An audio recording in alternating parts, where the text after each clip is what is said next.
Pogi, inis ko. When I drink, I get too excited. Pogi, inis ko. Sa wakas inamin na rin ni Sue Ramirez na hinalikan nga niya si Dominic Roque, sa viral na video nila ni Dom sa Siargao. Kung saan ay nakita silang nag-kiss.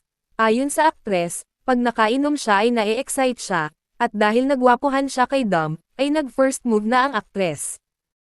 Hindi naman daw iyon ang first meeting nila sa dating aktor, na ngayon ay influencer at content creator na. Nagkakamabutihan na umano sila, kaya ano pa ang hihintayin niya?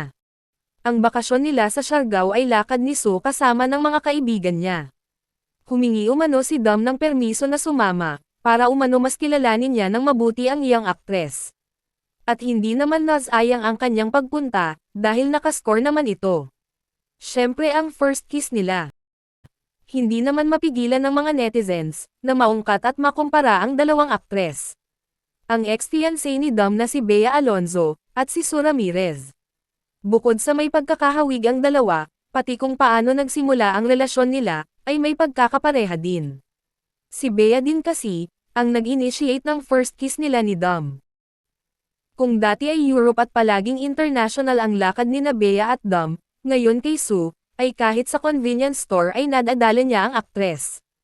Hindi maiwasan na purihin nila si Sue na low-key lang, di pareho kay Bea umano na high maintenance.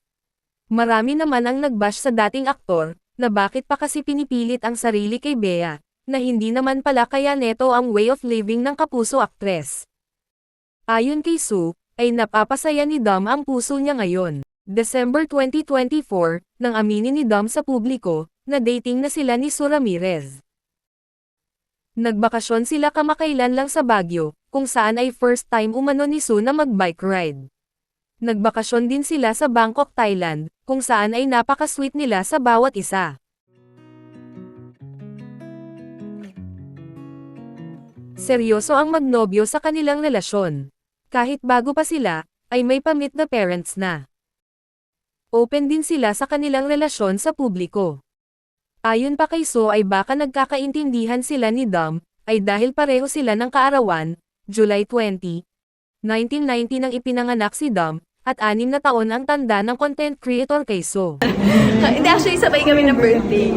Kaya siguro medyo nag-July 20. Nang tanungin siya kung may plano na ba sila sa kanilang birthday, ay wala pa umano. Komento ng mga netizens, ay baka nga raw ay meant to be sila. Ano sa tingin ninyo? Nagkataon nga lang ba? O talagang itinadhana sila? Anong say nyo rito?